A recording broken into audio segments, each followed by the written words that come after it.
आप लोगों को ये मालूम है कि हमारी पार्टी कांग्रेस, बीजेपी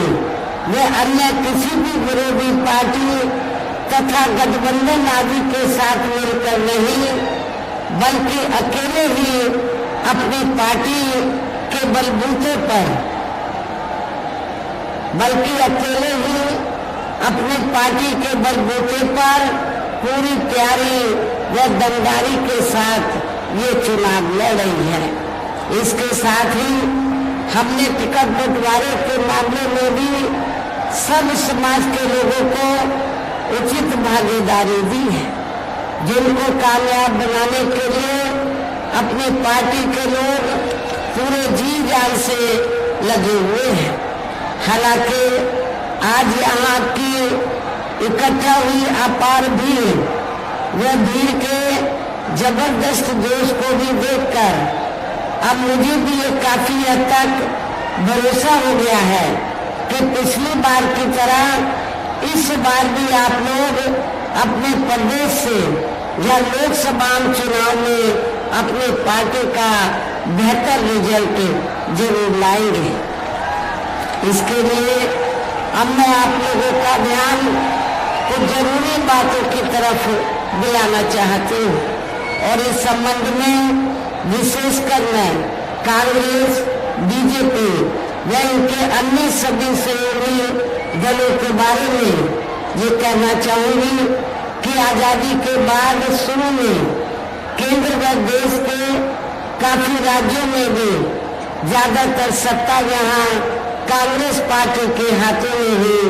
केंद्रित रही है, किंतु इनकी अधिकांश मामलों में रही गलत नीतियों एवं गलत कार्य प्रणाली आदि की वजह से ही फिर इस पार्टी को केंद्र में काफी राज्यों के भी सत्ता से बाहर होना पड़ा है तथा यही स्थिति इनकी सहयोगी पार्टियों की भी बनी रही है, जिसके कारण ही फिर पिछले कुछ वर्षों से भारतीय जनता पार्टी व इनके सहयोगी दल केंद्र एवं काफी राज्यों की भी सत्ता में काबिज हो गए हैं, लेकिन इनकी भी ज्यादातर रही जातिवादी, पूंजीवादी, संकीर्ण, सांप्रदायिक व द्वेषपूर्ण नीतियों एवं कार्य प्रणाली आदि से तथा इनकी कथनी व करने में भी काफी अंतर होने की वजह से अब ऐसा लगता है इस बार ये पार्टी भी यानी कि भारतीय जनता पार्टी भी केंद्र की सत्ता में आसानी से वापस आने वाली नहीं है, बशर्ते यदि ये चुनाव इस बार फ्री एंड फेयर होता है और आम कोर्ट चर्चा के मुताबिक वोटिंग मशीनों में भी कोई गड़बड़ी आदि नहीं की जाती है। और वैसे भी इस बार चुनाव में इनकी कोई भी पुरानी एवं नई चल रही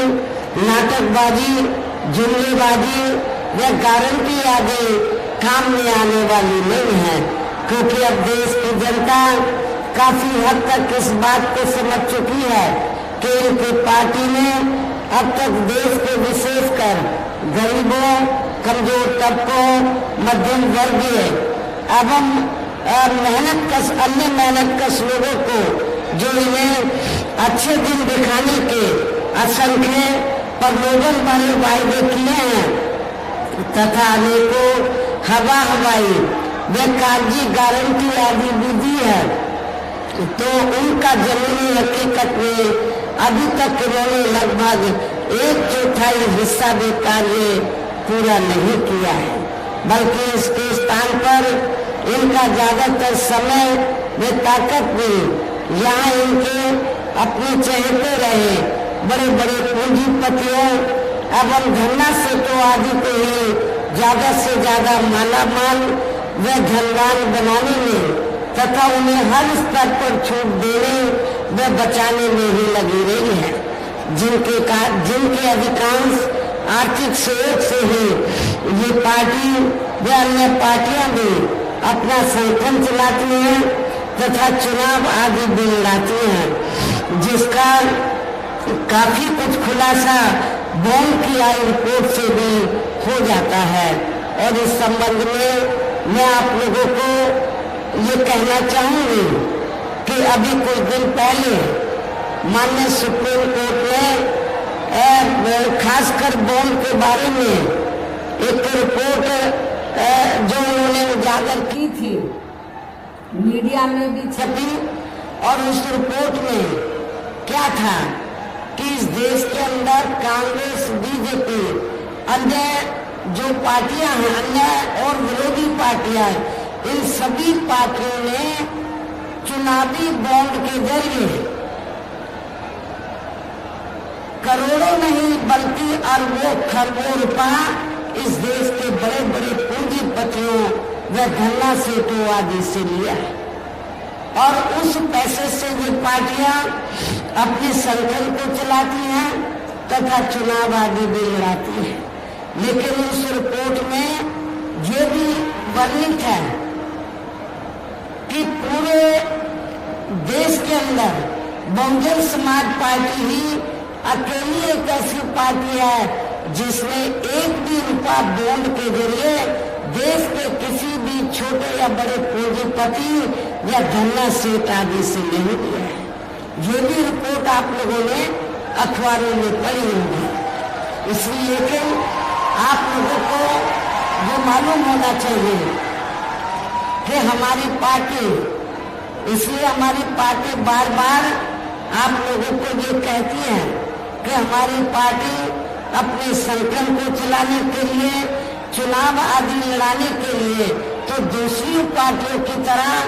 बड़े बड़े पूंजीपतियों और धन्ना सेठों से पैसा नहीं लेती है, बल्कि अपने संगठन को चलाने के लिए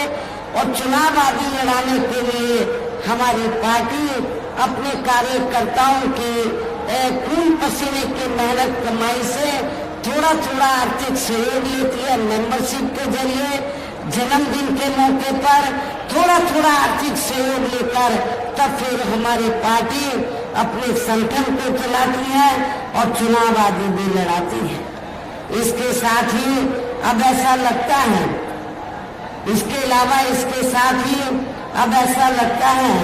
कि कांग्रेस पार्टी की तरह ही बीजेपी ने भी केंद्र की तमाम सरकारी जांच एजेंसियों का ज्यादातर राजनीतिकरण कर दिया है। इसके अलावा देश के किसान वर्ग भी वर्तमान बीजेपी की सरकार में शुरू से ही अपनी विभिन्न समस्याओं को लेकर काफी ज्यादा दुखी व परेशान रहे हैं और अभी भी हैं। जबकि यूपी में 4 बार हमारी पार्टी की रही सरकार ने इनके हितों का भी हर स्तर पर विशेष ध्यान रखा है। और आप लोगों को ये मालूम है कि जब 4 बार बीएसपी के नेतृत्व में यूपी में सरकार बनी तो हमारी पार्टी की सरकार ने अन्य और मामलों के साथ साथ किसानों के हितों का भी हमने प्राथमिकता के आधार पर पूरा ध्यान रखा है। हमने अपनी चारों हुकूमतों में किसानों को समय से उनको हमने खेती करने के साधन, सस्ते साधन उपलब्ध कराए हैं, और इतना ही नहीं बल्कि उनकी फसल का भी उचित दाम हमारी पार्टी की सरकार ने दिया है, जो अब हमारे किसान भाइयों को मिलता हुआ नजर नहीं आ रहा है। इतना ही नहीं बल्कि केंद्र में पूर्व की रही कांग्रेसी सरकार की तरह ही वर्तमान भाजपा सरकार में भी इनकी जातिवादी, हीन, सांप्रदायिक एवं पूंजीवादी सोच व नीतियों के चलते ही पूरे देश में सर्व समाज में से खासकर गरीबों, दलितों, आदिवासियों, पिछड़े वर्गों, मुस्लिम एवं अन्य धार्मिक अल्पसंख्यक समाज के लोगों का भी पूर्ण रूप से विकास व उत्थान आदि नहीं हो सका है।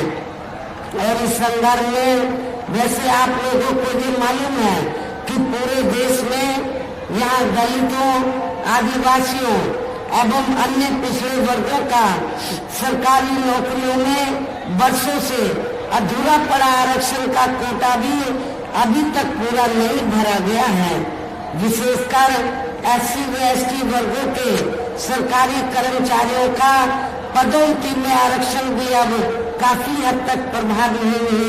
बना दिया गया है। और इस मामले में वैसे आप लोगों को मालूम है,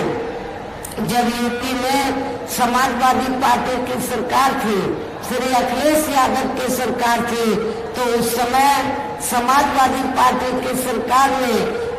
जहाँ पर SC व ST वर्गों के सरकारी कर्मचारियों का पदोन्नति में आरक्षण बिल्कुल खत्म कर दिया था। लेकिन अब किस मुंह से वो बोल रहे हैं कि हम आरक्षण के हिमायती हैं। जो पार्टी शुरू से ही आपके आरक्षण के खिलाफ रही है, खासकर दलितों और आदिवासियों के आरक्षण के खिलाफ रही है, ऐसे पार्टी को वोट देने का मतलब है कि आप लोग भारतीय संविधान को ध्यान में रखकर, तो ऐसी पार्टियों को आप लोग सजा नहीं दे रहे हैं, बल्कि ऐसी पार्टियों को सजा देना बहुत जरूरी है। चुनाव में ऐसी पार्टी को, उम्मीदवारों को आपको वोट नहीं देना चाहिए। साथ ही केंद्र व राज्यों में भी विरोधी पार्टियों की रही सरकारों में इन सभी वर्गों को प्राइवेट सेक्टर में आरक्षण दिए जाने की व्यवस्था किए बिना ही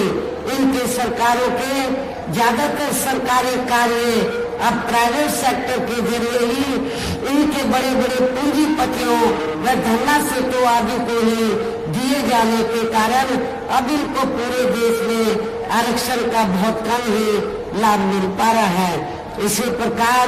इनका अन्य और मामलों में भी शोषण व उत्पीड़न आदि होना अभी तक भी बंद नहीं हुआ है। इनके साथ साथ मुस्लिम एवं अन्य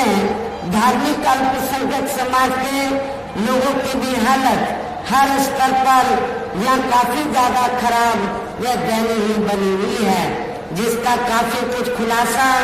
सच्चर कमेटी की रिपोर्ट में भी किया गया है। इतना ही नहीं बल्कि पिछले कुछ वर्षों से केंद्र के अधिकांश राज्यों में भी बीजेपी या RSS की सरकारों के चलते हुए अब इनका विकास या उत्थान आदि होना भी काफी हद तक बंद सा हो गया है। आए दिन इन पर खासकर हिंदुत्व की आड़ में हो रही जुर्म जाति भी यह काफी ज्यादा चरम सीमा पर पहुंच चुकी है। इनके साथ साथ अपर कास्ट समाज में से विशेषकर गरीब लोगों की भी हालत हमें कोई खास अच्छी नजर नहीं आ रही है। इनकी गलत कृषि नीतियों के कारण किसान वर्ग भी आए दिन आंदोलित ही रहता है। साथ ही इनकी गलत आर्थिक नीतियों की वजह से देश की अर्थव्यवस्था पर भी इसका काफी बुरा प्रभाव पड़ रहा है, जिससे यहाँ विशेषकर छोटे एवं मध्यम वर्गीय व्यापारी वर्ग भी काफी ज्यादा दुखी व परेशान है। और अब केंद्र में पूर्व की रही सरकारों की तरह ही वर्तमान भाजपा सरकार में भी यहाँ पूरे देश में गरीबी, बेरोजगारी एवं महंगाई आदि भी लगातार काफी ज्यादा बढ़ रही है। देश में हर स्तर पर फैला भ्रष्टाचार भी अभी तक खत्म नहीं हुआ है। ऐसे में अब आप लोगों को देश में हो रहे लोकसभा चुनाव में कांग्रेस, बीजेपी व इनके सहयोगी पार्टियों को भी केंद्र की सत्ता में आने से जरूर रोकना है, जिनके गलत नीतियों एवं गलत कार्य प्रणाली आदि को आप लोग काफी हद तक आजमा दे चुके हैं। ऐसी स्थिति में अब ये विरोधी पार्टियां इस चुनाव में भी किस्म किस्म के साम, दाम, दंड, भेद आदि अनेकों हथकंडे इस्तेमाल करके केंद्र की सत्ता में आने की पूरी कोशिश में लगे हैं, जिनसे अपनी पार्टी के लोगों को हर स्तर पर काफी ज्यादा सावधान रहना है। और इस मामले में विरोधी पार्टियां अपने अपने पक्ष में हवा बनाने के लिए खासकर मीडिया, ओपिनियन पोल व सर्वे आदि का जो बड़े पैमाने पर इस्तेमाल कर रही हैं, तो उनसे भी अपनी पार्टी के लोगों को बिल्कुल भी गुमराह नहीं होना है। इसके साथ ही विरोधी पार्टियों के विभिन्न रूपों में जारी किए गए इनके हवाई व प्रलोभन भरे चुनावी घोषणा पत्रों एवं वायदों आदि के बहकावे में भी अपनी पार्टी के लोगों को कतई नहीं आना है, जिन्हें ये पार्टियां चुनाव खत्म होने के बाद ज्यादातर अमल में नहीं लाती हैं और अब जिन पर से देश की जनता का अधिकांश विश्वास ही उठ गया है, ये खास वजह है कि हमारी पार्टी किसी भी चुनाव में अपनी पार्टी का कोई भी चुनावी घोषणा पत्र आदि जारी नहीं करती है। वैसे भी हमारी पार्टी किसी भी मामले में कहने में बहुत कम बल्कि कार्य करके दिखाने में ही ज्यादा विश्वास रखती है और इस बात का सबसे बड़ा सबूत ये है कि उत्तर प्रदेश में 4 बार हमारी पार्टी के नेतृत्व में रही सरकार ने चुनाव में अपनी पार्टी के बिना कोई जारी किए गए चुनावी घोषणा पत्र के ही प्रदेश व आम जनहित में काफी कुछ ऐतिहासिक कार्य करके दिखाए हैं, जिनकी अब देश में अधिकांश पार्टियों की सरकारें काफी नकल भी कर रही हैं। जबकि इस मामले में हमारी पार्टी का ये कहना है कि यदि इन पार्टियों के स्थान पर केंद्र में हमें अपनी पार्टी की सरकार बनाने का मौका मिलता है, तब फिर हमारी पार्टी की बड़ी सरकार केंद्र में जहां अब तक की रही सभी विरोधी पार्टियों की सरकारों की तरह केवल केंद्र में अब तक रही सभी विरोधी पार्टियों की सरकारों की तरह केवल हवाई व कागजी कार्य आदि नहीं करेगी, बल्कि उत्तर प्रदेश की तरह ही जमीनी हकीकत में ठोस कार्य करके भी दिखाएगी। और इस संदर्भ में खासकर मैं ये कहना चाहूंगी, केंद्र द्वारा देश में पिछले कुछ समय से अति गरीब परिवारों को अस्थायी तौर पर फ्री में जो थोड़ी सी खाद्य सामग्री या राशन आदि दी जा रही है, तो उससे इनका स्थायी तौर पर भला होने वाला नहीं है, जिसके एवज में अब ये बीजेपी कंपनी के लोग इन गरीब लोगों से वोट मांगते हुए घूम रहे हैं गांव-गांव में, शहरों की बस्तियों में। लेकिन मैं इन गरीब लोगों को ये बताना चाहती हूँ कि आप लोगों को केंद्र की सरकार द्वारा जो फ्री में थोड़ा सा राशन दिया जा रहा है, तो ये कोई अपनी जेब से ये लोग नहीं दे रहे हैं, बल्कि आप जो सरकार को टैक्स देते हैं उस टैक्स के पैसे के जरिए ही तो आप लोगों को ये मुफ्त में राशन दिया जा रहा है। इसलिए आप लोगों को इनके बहकावे में कतई नहीं आना है। और वैसे भी इनकी ये जटिल समस्या, जो गरीब लोगों की जटिल समस्या है, देश में हर हाथ को काम देने से केवल दूर हो सकती है, जिसकी तरफ हमारी पार्टी की बनी सरकार ध्यान देगी। साथ ही देश में पिछले काफी वर्षों से आए दिन बढ़ रही गरीबी, बेरोजगारी व महंगाई आदि से भी जनता बहुत ज्यादा दुखी व परेशान है, जिसे भी आर्थिक नीतियों में तब्दीली करके जरूर दूर किया जाएगा। धर्म की आड़ में पिछले कुछ वर्षों से खासकर मुस्लिम समाज के लोगों का द्वेष की भावना से जो इनका काफी ज्यादा शोषण व उत्पीड़न आदि किया जा रहा है, तो उसे भी जरूर रोका जाएगा। और ये सब हमने अपनी यूपी की रही सरकार में करके भी दिखाया है। इसके अलावा हमने यूपी में सब समाज में से गरीब एवं बेरोजगार लोगों को बेरोजगारी भत्ता आदि न देकर उन्हें बड़ी तादाद में रोटी रोजी के साधन भी उपलब्ध कराए हैं, जो अब ये कार्य भी अधिकांश ठंडे ही पड़े हैं, जिनको फिर केंद्र में बीएसपी की सरकार बनने पर प्राथमिकता दी जाएगी। कहने का तात्पर्य ये है कि देश में इस समय हो रहे लोकसभा चुनाव में विरोधी पार्टियों के जारी किए गए उनके हवाई व प्रलोभन भरे चुनावी घोषणा पत्रों आदि के बहकावे में अब यह खासकर देश के अपने गरीबों, मजदूरों, बेरोजगारों एवं अन्य मेहनतकश लोगों को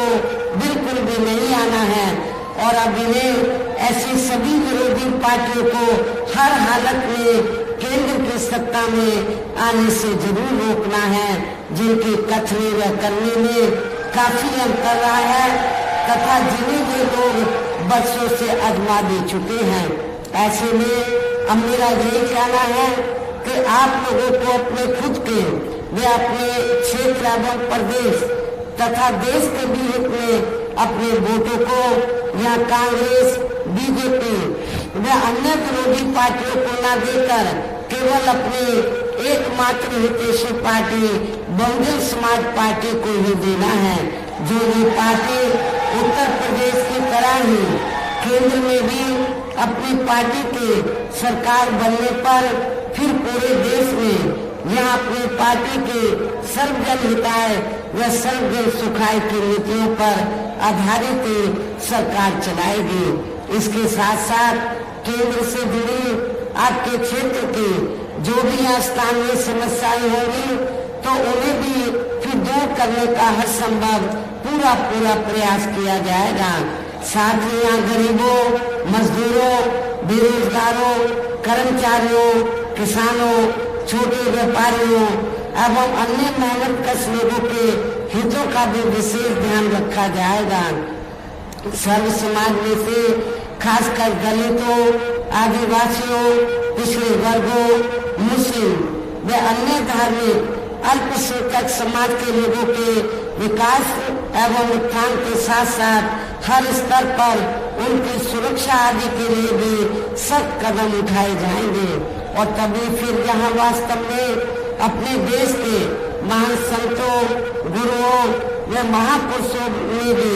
विशेषकर महात्मा ज्योतिराव फूले, श्री छत्रपति शाहू जी महाराज,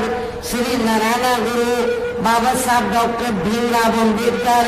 एवं मान्यवर श्री कांशीराम जी आदि का अधूरा सपना जरूर साकार हो सकता है, जिनको यूपी में हमारी पार्टी के रेल सरकार द्वारा हर स्तर पर पूरा आदर सम्मान दिया गया है। इन्हीं खास बातों के साथ ही अब मेरा देश या आपके स्टेट के भी हित में ये कहना है